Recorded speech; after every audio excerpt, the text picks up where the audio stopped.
એ નાખવાના નહોતા આવે તો મારો છોકરો થાત ને ત્યારે એને પહેરાવે તું એટલે પણ ત્યારે હું મારા પૈસા ન અપાઈ દઈશ, ચિંતા કરો માં. હા તો કાંઈ વાંધો નહીં.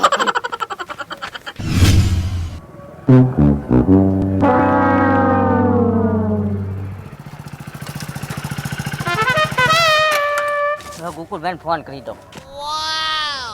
હલો ગોકુલભાઈ, હા હું અહીંયા ગાડી લઈને આવી ગયો છું. ગગા દાદા આવે એટલે એને પકડી લઉં.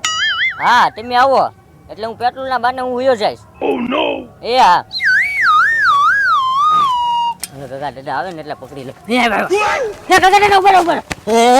ચાલો આખો રે આ ભૂત થાય ઉપલી શેરીમાં આખો રે એ ગગા દાદા ભૂત જ ન હોય. એ ભૂત છે લાલુ. એ ગગા દાદા આમ જો ભૂત ની હારે તું બીડી પીતો. તું જા અત્યારે બીડી પીજે, મને ઘેરે જાવ દે. અમારે નાટક જોવાય નથી જવું. એ ગગા દાદા પણ આપણે જો નાટક જોવા જઈએ ગાડી લઈને જશું.